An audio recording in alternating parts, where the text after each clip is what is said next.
बिस्मिल्लाहिर्रहमानिर्रहीम। अस्सलाम वालेकुम नाज़रीन, आप यूट्यूब चैनल देख रहे हैं। मैं इमरान खान हूँ। कुछ आम खबरें हैं, मैं आपके साथ सबसे पहले वो शेयर कर देता हूँ। एक तो पाकिस्तान को जो है वो बनाना रिपब्लिक बना दिया गया है, सिर्फ इसलिए कि इमरान खान का अपने लोगों से रब्ता ना हो सके।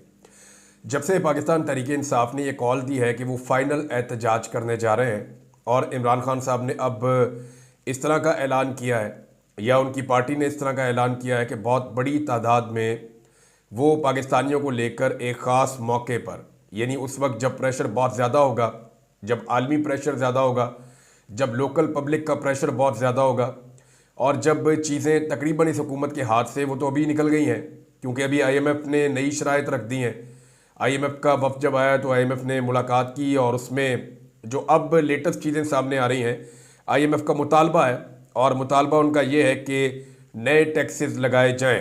अब वो कम से कम 180 अरब रुपए के नए टैक्सेस लगवाना चाहते हैं कि कम से कम इतने टैक्सेस मज़ीद पाकिस्तान लगाए।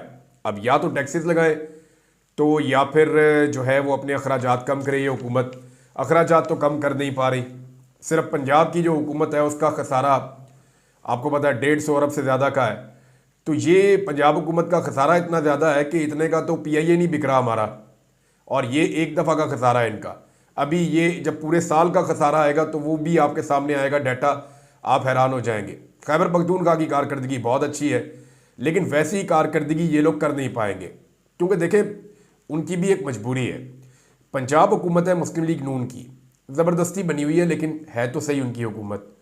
अब पंजाब के अंदर मसला ये है कि पब्लिक उनकी शक्ल पसंद नहीं करती। अवाम को मनाने के लिए वो पैसा ज़ाया कर रहे हैं, अवाम को राज़ी करने के लिए वो पैसा ज़ाया कर रहे हैं कुछ ऐसी स्कीमों के ऊपर जिनसे ऑप्टिक्स क्रिएट होते हैं। यानी इमरान खान को दबाने के लिए एक तो इनका बजट ही बहुत बड़ा इन्होंने कर दिया है कि जनाब पाकिस्तान तहरीक इंसाफ को दबाओ, इसके ऊपर जुल्म और ज्यादती करो। अरबों रुपया तो इस काम के ऊपर इन्होंने लगा दिया है। दहशतगर्दी की तरफ इनकी तवज्जो नहीं है। फिर गवर्नेंस आती नहीं है मरीम नवाज को और तबाही इन्होंने फेरी हुई है। जिस वक्त पंजाब को सबसे ज़्यादा ज़रूरत थी अपने चीफ सेक्रेटरी की, अपनी माहौलियात की मिनिस्टर की या अपनी वज़ीर आला की, उस वक्त ये बेहतरीन मुल्कों के अंदर अच्छी आबो हवा में सैर करने के लिए अपनी फैमिली के साथ निकल लिए इलाज करवाने के लिए, और दूसरी जानिब पाकिस्तानियों को या पंजाब के शहरियों को छोड़ दिया बदतरीन तारीख की स्मोग में परेशान होने के लिए। तो अब ये इस तरह की एक्टिविटीज़ जो कर रहे हैं, आपको पता है फिर उनकी गवर्नेंस की किस किस्म की अप्रोच होगी वो आपके सामने ही है। अब या तो इनको IMF की बात माननी पड़ेगी, नए टैक्सेस लगाने पड़ेंगे। 70 रुपए वो कह रहे हैं जी इजाफी टैक्स लगा दिया जाए पेट्रोलियम मसनूआत के ऊपर। अगर ये लग जाता है तो पाकिस्तानियों की तो कमर टूट जाएगी और इससे बराह रास्त आपकी बिजली भी महंगी होगी और आपके बाकी जो सोर्सेज हैं या जितनी भी पाकिस्तान के अंदर चीज़ें लोग रोज़ाना की बुनियाद पर ख़रीदते हैं वो तमाम महंगी होना शुरू हो जाएंगी। अब इमरान खान साहब ने जब से ये ऐलान किया ना कि हम एहतजाज करने आएंगे और एक बड़ा एहतजाज करेंगे, प्रेशर इन्वायरमेंट बन रहा है पाकिस्तान में, तो जब लोहा गर्म होता है तभी चोट लगाते हैं। पाकिस्तान तहरीक इंसाफ को इस बात की समझ आ गई है। अब मामला यह है उस वक्त से लेकर अब तक पाकिस्तान तहरीक इंसाफ के लिए ज़मीन तंग की जा रही है और एक नई प्लानिंग की गई है। राना सनाउल्लाह ने उसके बारे में कहा भी कि बहुत ग्रैंड और बड़ा ऑपरेशन किया जाएगा पाकिस्तान में, लेकिन क्या हुकूमत की इतनी पसली बाकी है?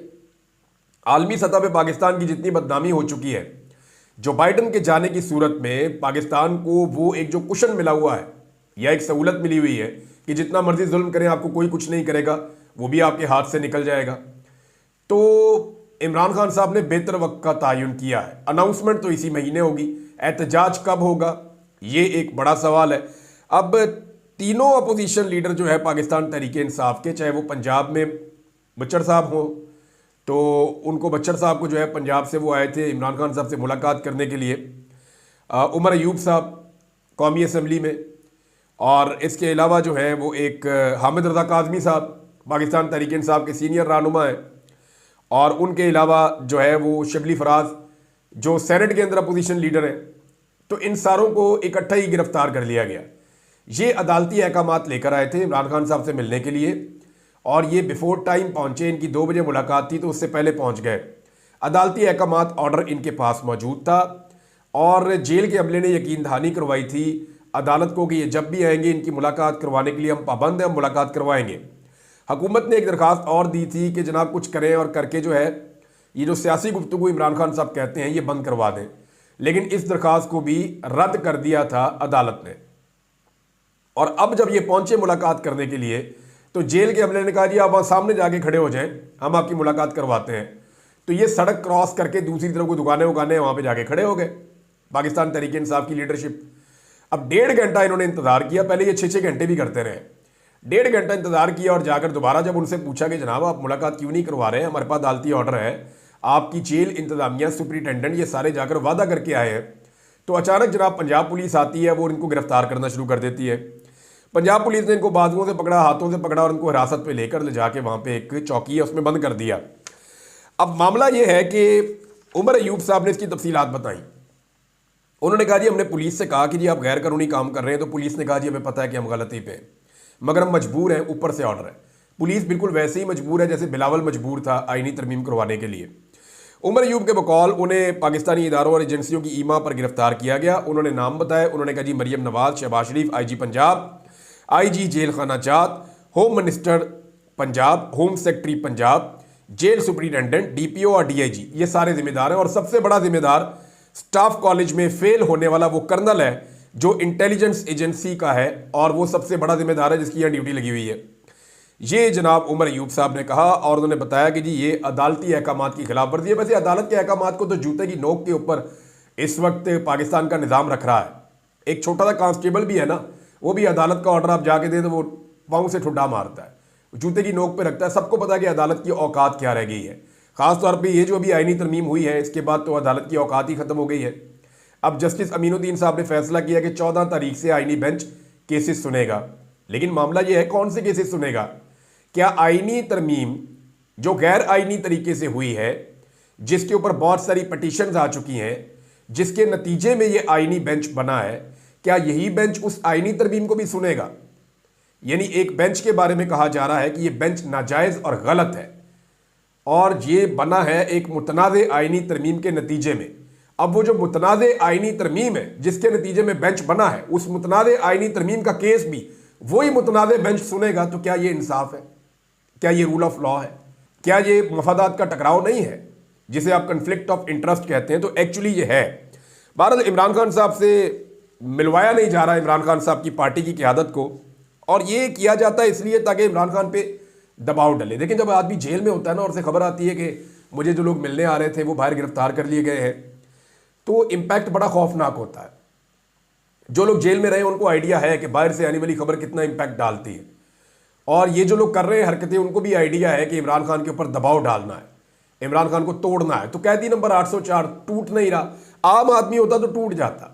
जावेद हाशमी ने एक दफ़ा नहीं कई दफ़ा गवाही दी है कि इमरान खान के अलावा अगर कोई आम आदमी होता तो टूट जाता, बल्कि वो खुद बड़े मजबूत आदमी, उन्होंने कहा अगर मैं भी होता तो मैं भी टूट जाता।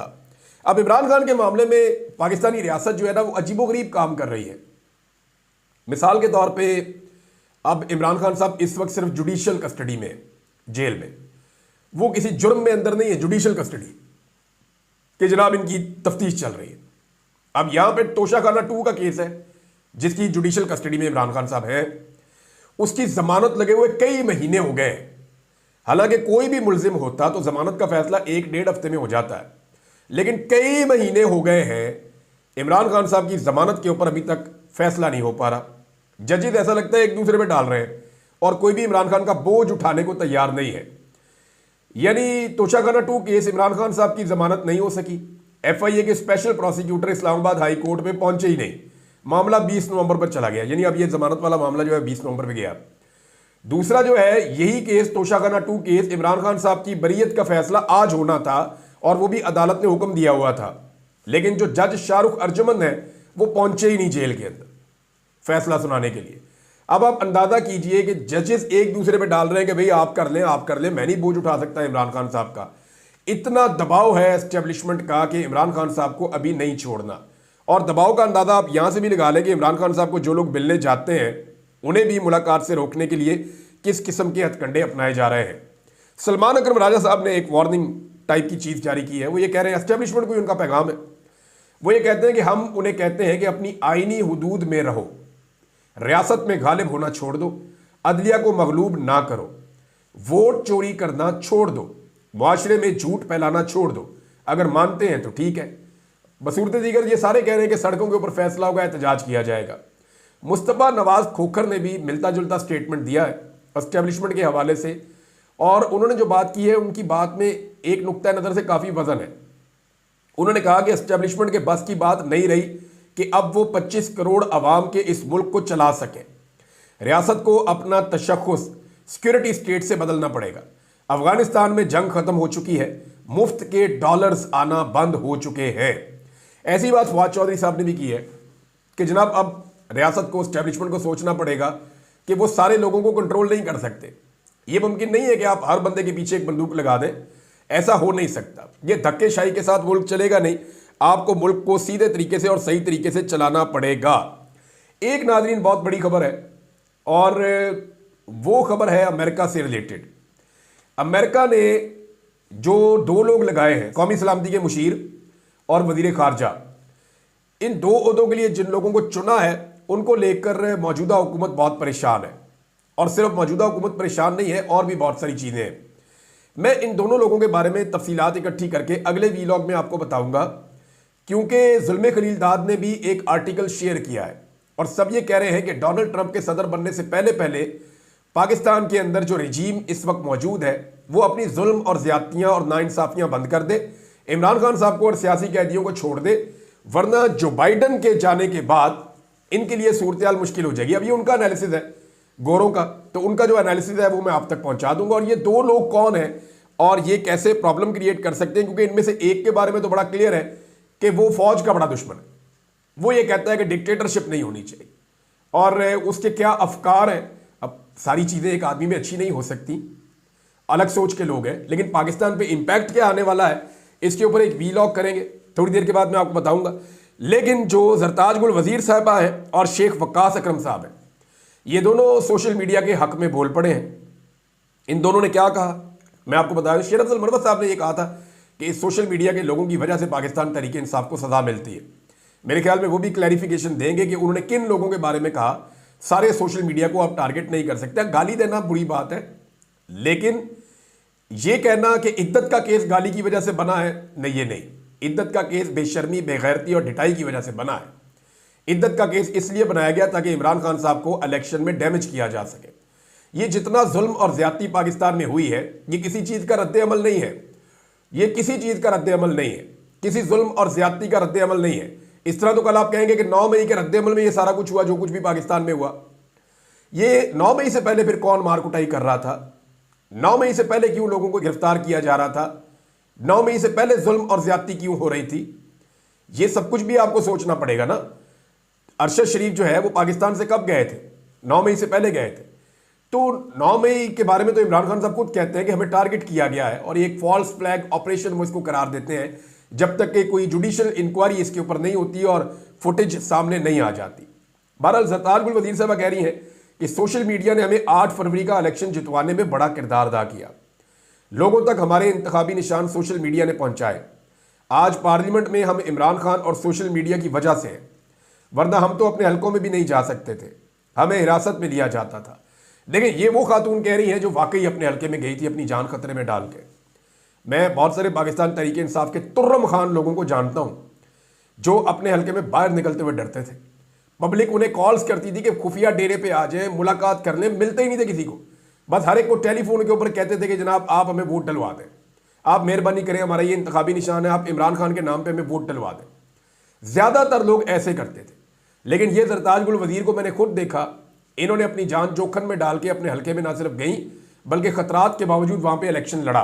अब वो खातून भी कह रही है कि सोशल मीडिया इतना तगड़ा था, और नखरे वो लोग कर रहे हैं जो अपने हलके में निकलने की औकात नहीं रखते थे। बहुत सारे ऐसे लोग हैं। और नॉर्मली मैं ये देख रहा हूँ कि पाकिस्तान तहरीक इंसाफ में इस वक्त सोशल मीडिया के ऊपर जो लोग अटैक कर रहे हैं, ये वो लोग हैं जो इस सिस्टम के इस वक्त बेनिफिशरी है, या इस वक्त कंफर्टेबल पोजीशन में या सिचुएशन में।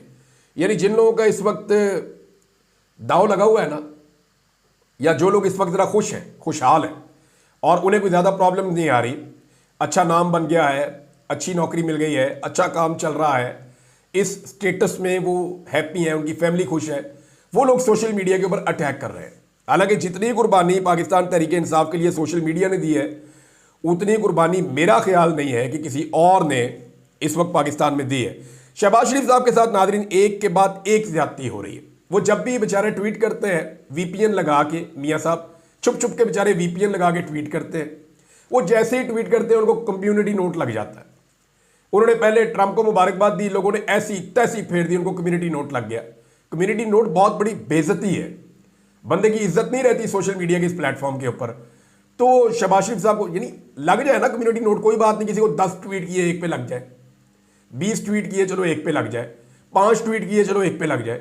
शहबाज शरीफ के हर ट्वीट के ऊपर कम्युनिटी नोट लग जाता है। इतनी बुरी हालत है इनकी इस वक्त। यानी अब इन्होंने ट्वीट किया, डोनाल्ड ट्रंप को मुबारकबाद दी, नीचे टका के कम्युनिटी नोट लग गया। उसके बाद अभी इन्होंने फलस्तीन के बारे में बात की, लोगों ने पोल खोल के रख दिया कि जनाब आप इस्लामाबाद में एहतजाज नहीं करने देते। आपने कभी आज तक इसराइली मुजालम के खिलाफ किसी को पाकिस्तान में एहतजाज करने की इजाजत दी? आपने किसी को आज तक निहत्ते फलस्तीनियों के कत्लो गारत गिरी के ऊपर किसी को निकल के एहतजाज करने की इजाजत दी? आपने बिल्कुल नहीं दी। तो लोगों ने वहां पे कम्युनिटी नोट लगा लगा के तबाही फेर दी है। नाज़रीन, एक और बात मैंने आपसे कही थी कि पंजाब की ब्यूरोक्रेसी को शायद गैरत आ जाए, लेकिन पंजाब की ब्यूरोक्रेसी को गैरत आ गई है। और हैरत अंगेज खबर यह है, किस्मत खान साहब ने भी शेयर किया है, डॉन ने भी इसको लिखा है, और खबर यह कहती है कि जी चीफ सेक्रेटरी पंजाब के हवाले से पंजाब की ब्यूरोक्रेसी बरम हो गई। वो जाती मुलाजम की तरह निकल निकल के फिर रहे हैं खानदान के पीछे पीछे। तो ये एक इतना अच्छा ब्यूरोक्रेट है, इतना बड़ा होता है, उसकी ये औकात रह गई है, यानी बेड़ा गर्क करवा दिया पूरी ब्यूरोक्रेसी की इज्जत का। तो ब्यूरोक्रेट बेचारे बरम हो गए हैं, उनकी गैरत जाग गई है। वो ये कहते हैं कि चीफ सेक्रेटरी की जो वीडियो आई है ये उनके ओहदे को जेब नहीं देती। आम रूटीन में भी ज्यादातर हमारा चीफ सेक्रेटरी जो है वो सीएम हाउस के अंदर ही अपना वक्त गुजारता है और मातहत अफसरान को भी दस्तयाब नहीं होता। यानी ऐसा लगता है कि पंजाब की नौकरी नहीं कर रहा, ऐसा लगता है कि एक खानदान की नौकरी कर रहा है, जिस खानदान की वजह से वो इस पोर्टफोलियो पे या इस सीट के ऊपर बैठा हुआ है। तो जनाब चीफ सेक्रेटरी के हवाले से पंजाब की ब्यूरोक्रेसी की गैरत जागी है। अब देखना यह है कि चीफ सेक्रेटरी की अपनी गैरत भी जागती है या जिनकी गैरत जागी है वो उनकी गैरत को सुलाने की कोशिश करते हैं। एक चीज नाज़रीन आपको मैं और बड़ी इंटरेस्टिंग बताऊं, यानी काजी फायद ईसा साहब के दौर के अंदर भी बड़ा जुल्म, बर्बरियत और जबर था, लेकिन याया अफरीदी साहब के दौर में रुका कोई नहीं है।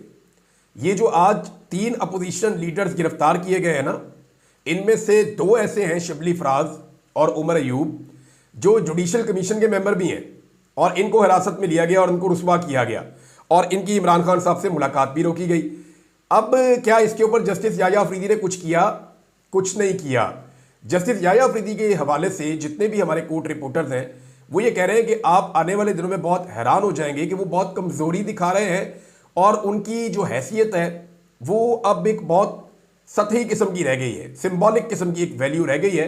एक्चुअली जो है वो सारे इख्तियारात आईनी बेंच के पास चले गए हैं, जहां पे सरबराही जस्टिस अमीनुद्दीन खान कर रहे हैं और वो दोनों कमेटीज के मेंबर भी हैं। यानी 2 कमेटियां जो फैसला करेंगी कि सुप्रीम कोर्ट में कौन सा केस चलना है और आईनी बेंचेस में कौन सा केस चलना है, दोनों के अंदर जस्टिस अमीनुद्दीन मौजूद हैं, तो उनकी ताकत बढ़ गई है। नाज़रीन, कुछ और खबरें हैं आपके साथ शेयर करता हूं नेक्स्ट वीलॉग में, टाइम ज्यादा हो जाएगा। अब तक के लिए इतना ही, अपना ख्याल रखिएगा, अपने इस चैनल का भी। अल्लाह हाफिज।